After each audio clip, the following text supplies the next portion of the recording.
Ne pleure plus, ma fille. Si je te coupe les cheveux, c'est pour les vendre à l'autre bout du monde. Tu sais, là-bas en Afrique, les femmes qui y vivent détestent leurs cheveux. C'est la raison pour laquelle je te coupe les cheveux pour les leur vendre. Tu sais, si je ne le fais pas, comment allons-nous faire pour vivre? Les pauvres, il faut voir comment elles se battent pour ça. Or, elles sont même ridicules. Elles ne savent pas que les cheveux créent une certaine connexion entre elles et le cosmos. Je me demande bien comment un peuple peut être aussi malade. Le comble, ma fille, c'est que quand tu iras là-bas, tu verras des hommes se battre pour acheter ça à leurs femmes.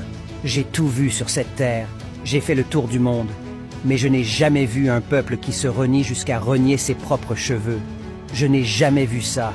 Les cheveux sont d'une particularité là-bas, tu sais. Même les premières dames de ce pays-là se disputent pour avoir tes cheveux. Ils ont renié leur culture, ils ont renié leur tradition. Ils refusent de parler leur propre langue. Ils refusent d'accepter la couleur de leur peau. Ils refusent de chercher à comprendre leur spiritualité. Ils sont là, tranquillement assis, ils attendent tout. Ils attendent qu'un messie vienne les sauver. Ils attendent qu'on leur envoie du riz alors que le blé est cultivable chez eux. Ils attendent qu'on leur envoie des vêtements alors que le coton pousse sur leur terre.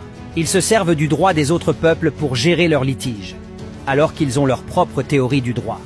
Ils véhiculent la pensée des autres peuples dans leur système éducatif, alors que chaque peuple a sa propre pensée. Ils ont un système d'écriture qui n'a rien à voir avec ce que leurs ancêtres ont développé, alors qu'une bonne partie de leur savoir y est codifiée.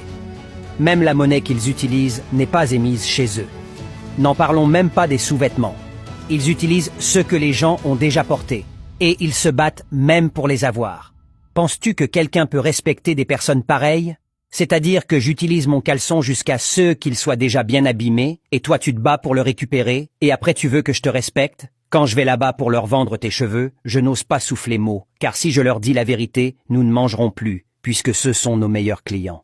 En plus, ils n'ont qu'à se battre par eux-mêmes pour s'en sortir. Ils n'ont pas encore compris que la vie est une jungle dans laquelle les plus forts et les plus rusés vivent aux dépens des ignorants. Bref, s'ils veulent qu'on ne se moque pas d'eux et qu'on les exploite correctement, ils devront prendre conscience par eux-mêmes. Aïe, j'avais oublié, ils attendent le Messie.